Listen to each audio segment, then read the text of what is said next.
Good evening, ladies and gentlemen, this is BestInSlot, and tonight we're going to start a brand new playthrough of Jurassic World Evolution, the main campaign, something we haven't done in over a year when the game first came out, and it has been a year, about 1 year now. A lot has changed since the game first happened, and I figured that would be a really good opportunity to try out the game, the campaign, for the, again, see how it plays differently these days with all the changes. We're also going to do things a little bit differently. I'm going to try to take things a little bit slower, but also have a much bigger focus on the story aspect.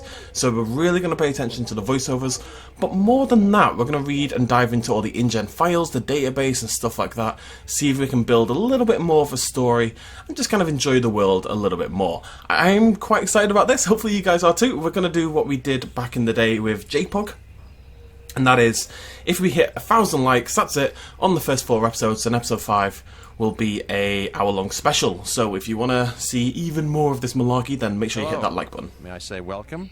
My name is Dr. Ian Malcolm. You may have heard of me. Well, correction, you should have heard of me, especially now that you're here. So before you are the islands that you need to manage, if you can. The 5 deaths. Jeez, if only there had been 5.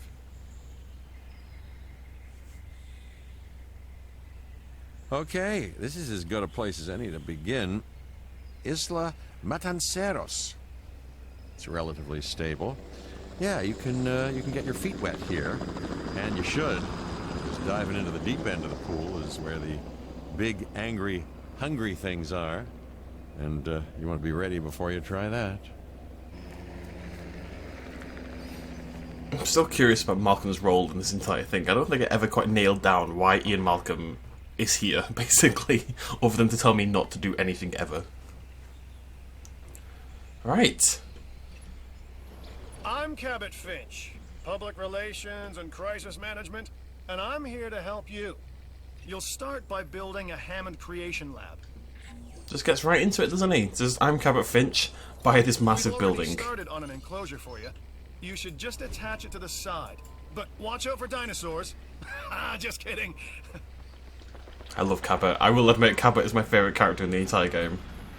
Let's focus on what you're here to do, which is create dinosaur facilities on the islands we call the 5 Deaths. Actually, Las Cinco Muertes, because Spanish is the lingo of choice around here. You'll need to connect it to the pre-existing network of paths and the power grid. Already done it, Cabot. Already done it. I know what I'm doing. Now comes the real test, incubating a dinosaur. You'll start with a Struthiomimus. Select the creation lab and pick a hatchery bay. There's enough genome data for your first viable dinosaur. So yeah, Ian Malcolm. The machinations of the ambitious, undoing extinction, playing with nature's laws. What can possibly go wrong? Come on, Doctor. You know we've learned so much, and invested even more in our Jurassic operations since the last time. Yes, Mr. Finch, yes, the last time. There's always a last time. And a next. It's like I think he's meant to be like a consultant or something, right? Because he's got experience with the prior parks. But his consultancy work is literally, this is all doomed, everyone's going to die, you're a terrible person. It doesn't really go beyond that. It's just interesting. I'm going to see if any of the InGen database files can shed a little bit more light on that. Anyways, ladies and gentlemen, as we play Jurassic World Evolution for the very first time, our Struthiomimus.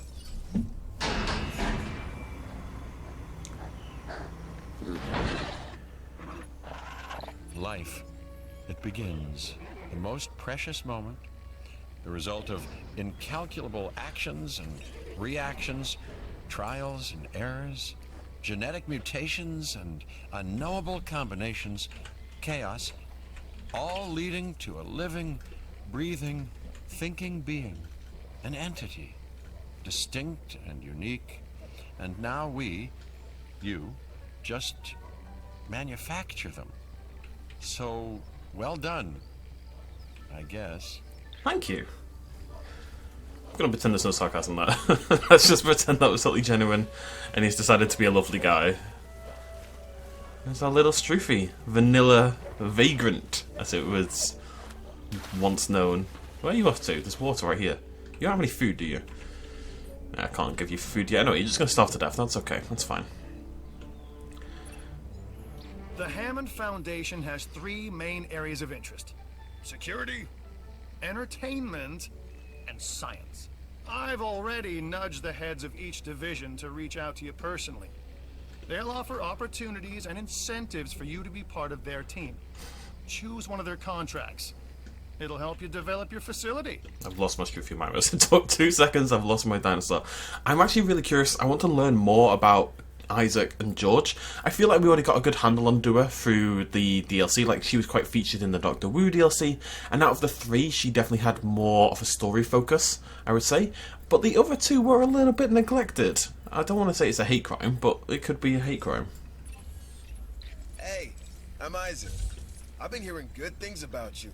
I'm in charge of the entertainment division here. What good is the world's greatest show if no one sees it? Don't answer. That's rhetorical and painfully obvious. What I'm saying is that we need people in our parks. Fill up our facilities with warm bodies. Numbers bring revenue, excitement, and opportunities.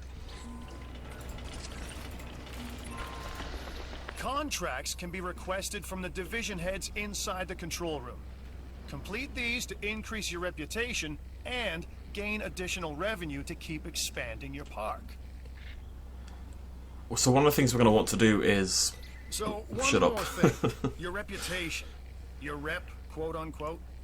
Keep an eye on it, okay? If you have a solid reputation with a division, you're more likely to benefit from them. Financially, I mean. But, like life, it's a balancing act. Each division is vying for your attention, and if they don't get it, they tend to take it personally.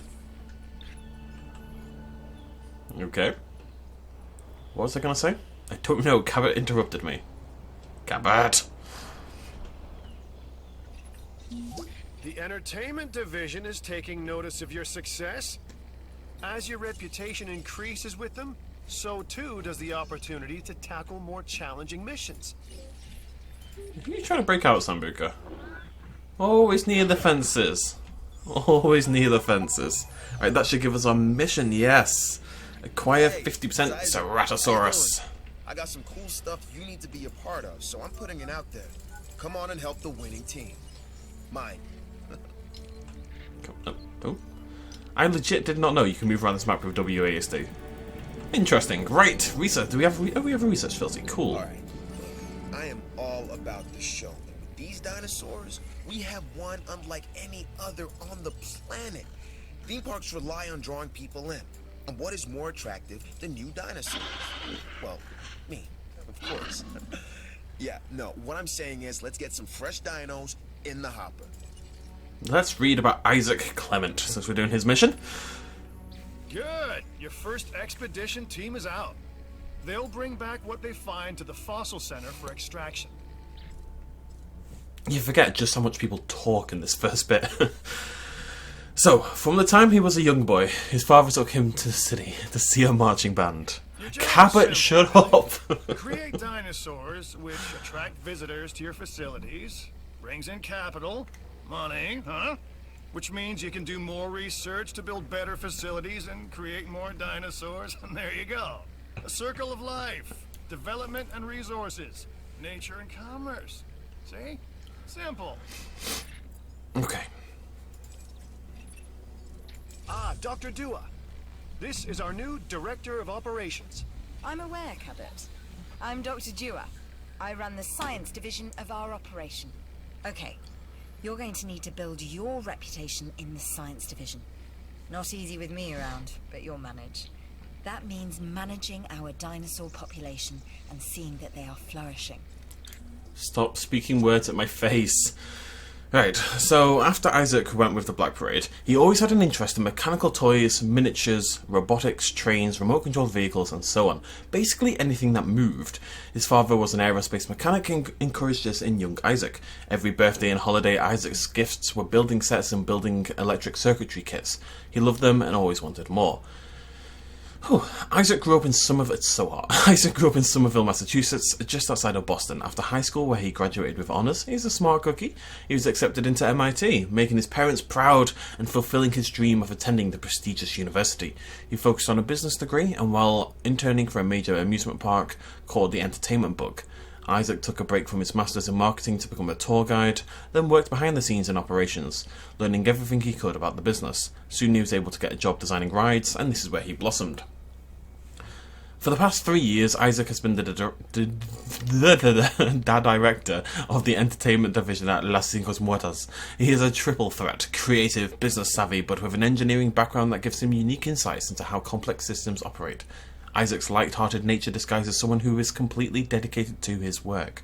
He has a way of seeing a problem through to a logical solution, and Isaac always expects others to be as dedicated as he is to making sure guests to the park, his guests, as he often says, have the best experience possible. And we'll read up on some other people in a little bit. So, what's going on? You're flying away to get me some bones. Increased dinosaur visibility. Okie dokie, we can do that. We actually should do that now that I think about it. The game has a weird thing where I've mentioned this in my I don't know if it counts in this, but I've mentioned this in my challenge modes and stuff like that, where it's really good to get an early viewing galleries are not necessary for a good rating, but they are really good at getting people into your park initially in the first place. So what am I doing here? Oh, right. You know what we need to do. This is what we need to do. We couldn't do this last time. This will be the first time I've ever managed to... This will be the first time I've done this on Isla Muerta more than anything else. Mix it up a little bit. Mix it up. We'll just keep it fairly simple for now, but... Get like a big old rock in the middle. Bam. Look at that. Just... Woof. Woof. Love it. We have added a new viewing gallery for you to observe. I just need the strew feeder. Actually, you know what we're going to do? Yeah, we're going to take the hit. That hurts me money-wise, but that's fine. I'll put the feeder over there, just so they walk in front of the viewing area. What else do we want?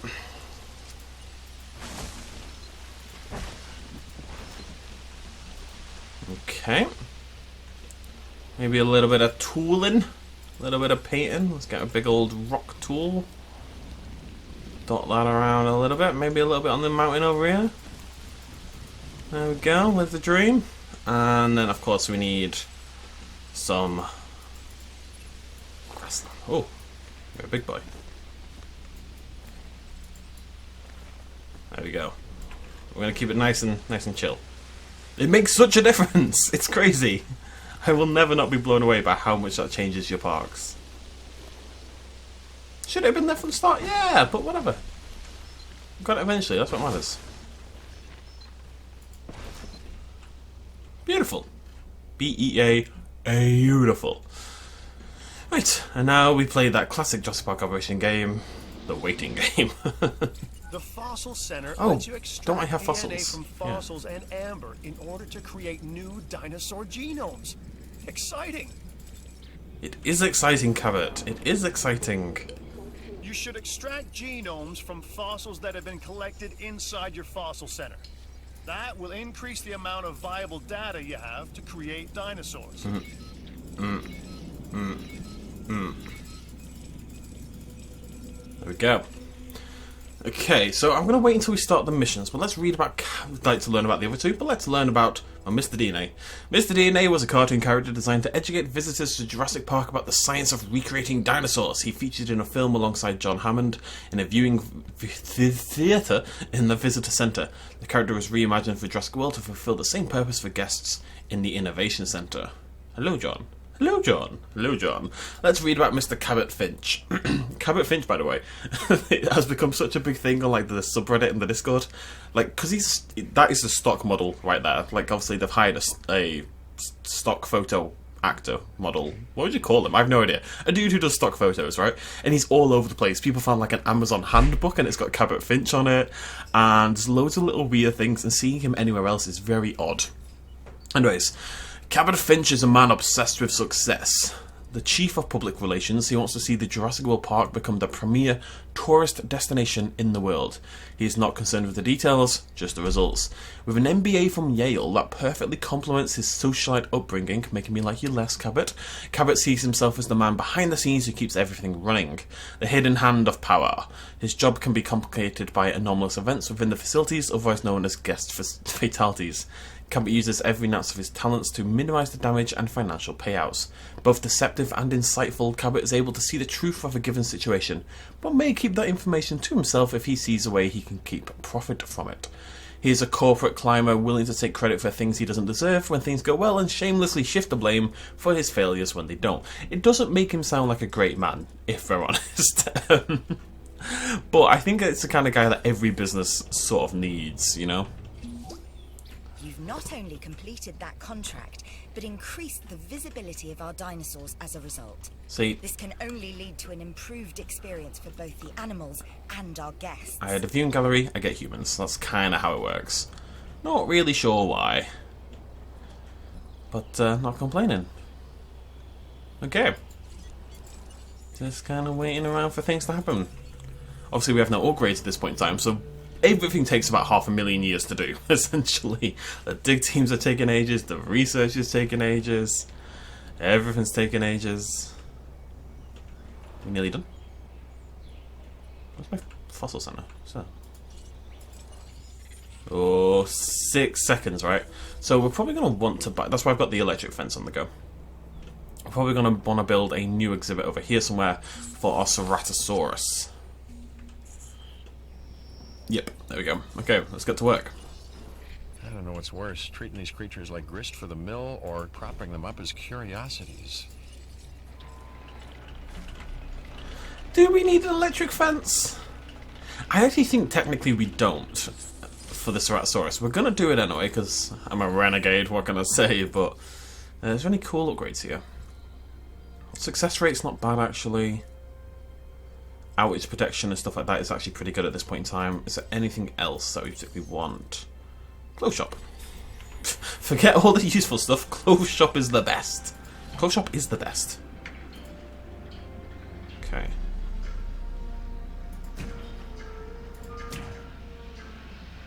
Stop that. No, stop. Look. Just follow. No, stop. Why are you being silly? No. That'll do. Yeah, I thought we'd need a power station. Maybe I shouldn't do that. I think we can handle light steel fence. Even in a storm. I'm not 100% sure on that. I actually don't remember, so... You know, fun for the whole family when we die. Gotta mix things up a little bit, I guess. This is our very first custom-built exhibit of the playthrough. How exciting. We don't really need much room on this. I'll do.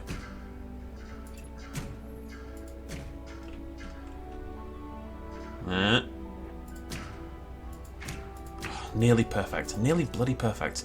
How are we doing, Cerato? 61. I think there's one more on the way. Dr. Dewar here with another contract for you to look over. Okay. So I think we might hold I'm off. Claire Deering, and I've been on these islands before. On Isla Nublar, I made some mistakes, and I've tried to set them right. I believe in what we're doing, and I believe in these dinosaurs. That was quick. Oh, you know what we should get? We should get medical treatment. That should be priority numero Don't let this uno. opportunity pass you by. I'm just nervous. It's only 61%. Like, the chances of that failing are really high. Let's kill some trees.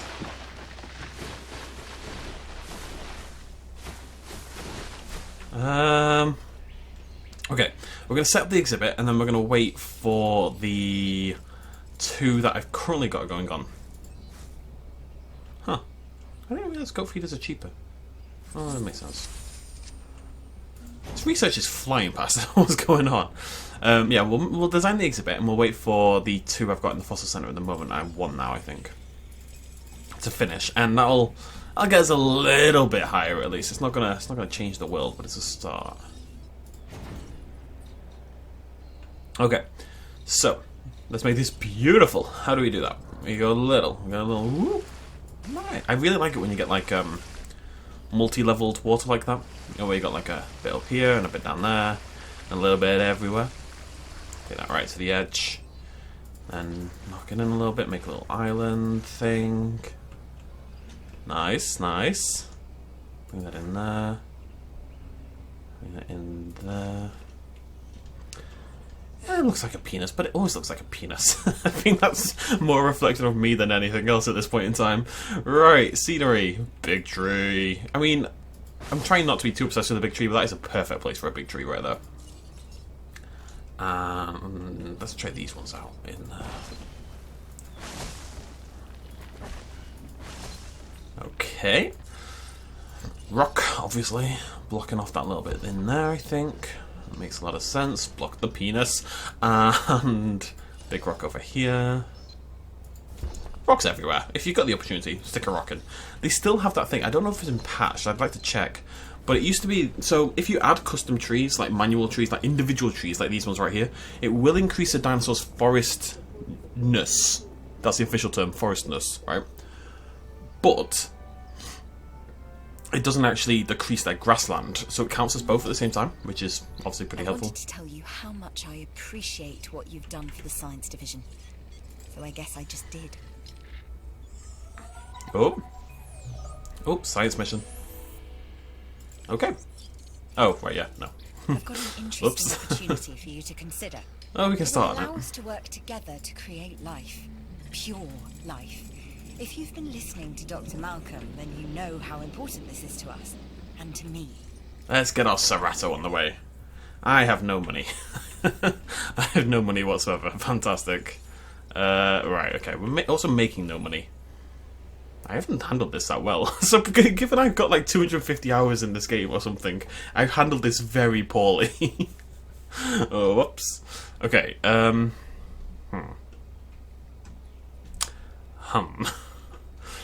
in an interesting situation all of a sudden. Too much money spent on my bloody exhibits. Well, we can do some landscape painting. I don't think that costs money, right? No, sweet. Do a little bit of that. That's fine. It's fine. This is what I wanted to do anyway, obviously.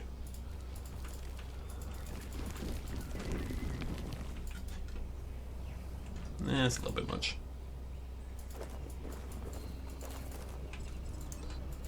I use the poor neglected dirt tool, which I do. I do neglect the dirt tool. It's just too dirty for me, what can I say? Right, we need some money. Tell you what, let's go Fossil Center quickly. Cancel that. Sell that.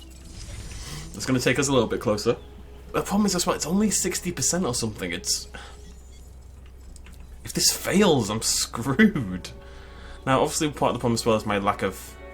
Facility rating is actually surprisingly okay, considering I don't have shops. Responsible management of our animals is key, as is creating a safe environment for our visitors. We just need our expedition to get back. That's all we need. Once the expedition comes back, we'll sell it all. We'll pop out a Ceratosaurus, and then that'll give us loads of money because we'll get, you know, 1 million for completing this mission. It's all part of the plan, guys. All part of the plan. All part of the plan. Where did I spend all my money? The research? Yeah, I didn't need the research. That's my bad. Probably didn't need to make the exhibit so big either. Okay, I made a couple of mistakes. My focus on the story has ruined my park building abilities. That's fine. So, what's that rumble? Rumble. Alright, come on, beautiful. Give me that sweet, sweet money. Oh god, that sucks. Oh, I'm sorry, Troik, I really am. Is that not, that's not enough, is it? Oh, it is! Right, okay. We're gonna save the game, because I'm really worried about this. 1 year anniversary. 1 year anniversary. We need this to work. I mean, if it doesn't work, I can just sit here and accrue money very slowly over time, and that's fine in theory. But I think we prefer it to work. Now, let's check out a little bit more of the archives are the interesting ones, right? Who else have we got? Claire Deering, Park Operation Manager for Jurassic World and author of The Deering Doctrine for the Ethical Paleocuration of Dinosaurs. Claire is famous for her actions during the Isla Nublar incident. Together with Owen Grady, Claire would help rescue many of the tourists stranded on the island before barely escaping herself with Grady and her 2 nephews. Passionate and strong-willed, Claire has an unshakable belief in the rights of the dinosaurs to be treated with care and respect. However, following her harrowing respect, she is now dedicated to changing how the rest of the world sees and understands dinosaurs. Claire's message is equal parts hope and warning. I have a lot of issues with Claire, in that she didn't really care at all beforehand, and then she sees like a dying Apatosaurus, which was sad. When the animatronic died, it was very upsetting, but that's all it took for her like entire worldview to shift entirely from these are just things we make for money, they aren't real animals, blah blah blah blah, to oh my god, save every single dinosaur. And then she just suffers abuse at the hands of dinosaurs for the next like hour and a half of the film, and yet her message at the end is still let's save all the dinosaurs. So one dead dinosaur made her love all the dinosaurs, but all the dinosaurs trying to murder her just kind of that's fine, we'll forgive those dinosaurs. Well, whatever. It's not a big deal, it's just a thing. I didn't feel a realistic character progression, but at least she has character progression, unlike Owen Grady, who is literally the same guy at the start of Jurassic World as he is at the end of Fallen Kingdom. Other than he really likes blue. That's literally his character personality. Anyways, I'm not here to complain about Jurassic World. Come on, Ceratosaurus. It's actually taking... Wait, isn't there a thing? Somebody told me this, I want to see if this is true. I've never actually tested it. Someone said the first time you ever incubate a dinosaur, it is guaranteed to succeed.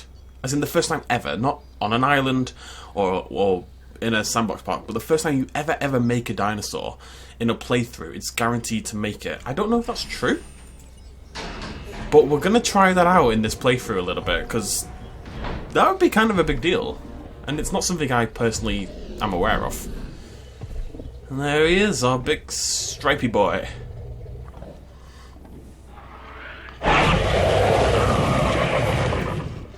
Now, what have we talked about? Are we going to break out? No, we're not going to break out. We strive to maintain here on the islands. We do that by making sure their needs are met. In a way, it's kind of like taking care of the dinos, just with more demands and less understanding. Am I right? You are right, lol. I have no money. I don't know how the game wants me to do this, but I have no cash. This is Lambert, head of security. Yours, theirs, and mine. Welcome to the islands. So here's our basic conundrum. We want to keep our animals under control while simultaneously encouraging instinctive behaviors, because these animals have potential as combatants. Boo. Everyone's fear object, myself included, is to have these animals running free and loose in the park. But we can't exploit them globally without taking some chances. Boo. Okay, hopefully we just get enough cash from this expedition. I mean, we researched the clothes shop. I don't know if I sort of subconsciously remembered that was something I had to do, but whatever.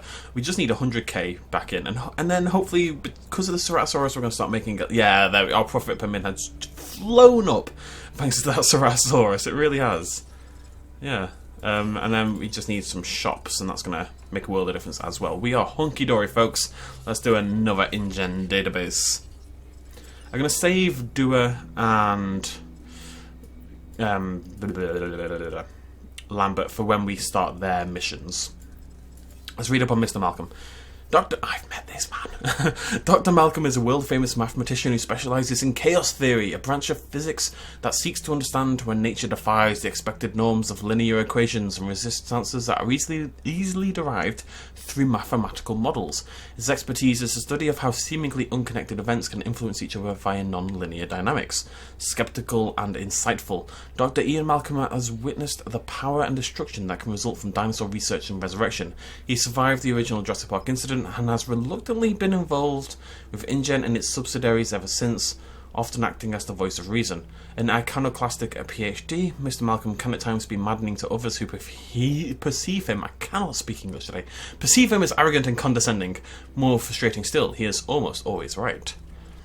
So he is working as he's working with InGen.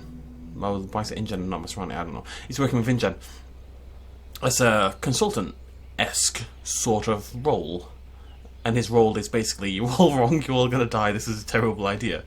But I guess that makes sense. I guess you would want to, especially because we know Masrani, this takes place after Jurassic World, before Fallen Kingdom, right? We know Masrani, according to the DPG, opinions on the DPG and all that, not relevant.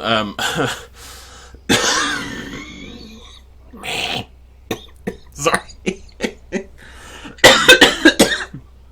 I think I might cut that from the video. Then again, it might be mildly entertaining. Masrani were paying off officials to get certain acts repealed, which would then let them breed more dinosaurs again. Actually, that's before Jurassic World, but that happened in the past. And the point is, I think if you're trying to do anything like that, if you're trying to convince higher ups that, you know, you're tackling this in a new way, if you're going to be a more conscientious company and more ethical company, then hiring someone like Ian Malcolm as a consultant, even if it's only lip service, is probably a pretty good way to do I've that. just received reports of a new contract that's available. Looks like the kind of thing you can handle. This is my problem, by the way. I should have been grabbing contracts throughout the video, and that's why I've suffered I'm a bit. Owen Grady. Owen to my friends. I've seen things I'd rather not talk about, but it hasn't dampened my commitment to the dinosaurs. The raptors more generally, and me and Blue specifically. We have a special relationship, like what I have with Claire. Less complicated. Anyway, nice to meet you. Owen, I'm not your bloody therapist. Look, I know they're looking for ways to control the dinosaurs in the security division. Maybe this new genome helps with that. But instead of control, what these animals need is understanding. Trust and respect is a two-way street. And I've done money again. Zilch. Fundins. We're going to end it there. A little annoyed I didn't get the first mission done, but that was kind of my bad money-wise. Right, so yes, I'm very excited about this. I'm very excited about focusing on the story and stuff like that, especially when we get into the memos and all that kind of jazz. So we are going to be maxing out the divisions on each island as well, I think, because that tends to be how you get the memos. There's also an achievement for doing it, which I haven't actually done yet, so that'd be good. Yeah, but I'm really excited to try to piece the story together a little bit more, focus out a lot more, and especially with the memos, like I say, but also with the rest of the archives and stuff like that. That's about it, folks. If you are also excited, please let me know in the comments down below. Please do hit that like button, like I say. 1,000 likes, 1,000,1000. Is that 1,000? Yeah. Wait, yeah. And we will do we need that on the first 4 episodes, and we'll get a hour-long part 5, just like we did with J-Bug back in the day, which will be back at some point, just to allay any fears. Anyways, thanks for joining me. Cheers, much love as always. Bye-bye. Hey folks, thanks for watching. If you enjoyed this video and you want to help support me a little bit more, you can do so at patreon.com/bestinslot. There's a link in the description down below. Every little really does help in times like these, but it's not at all expected, and by just watching the video you've already helped me out massively, and it makes you a pretty cool person, so well done you. Thanks for joining me either way, I'll see you next time.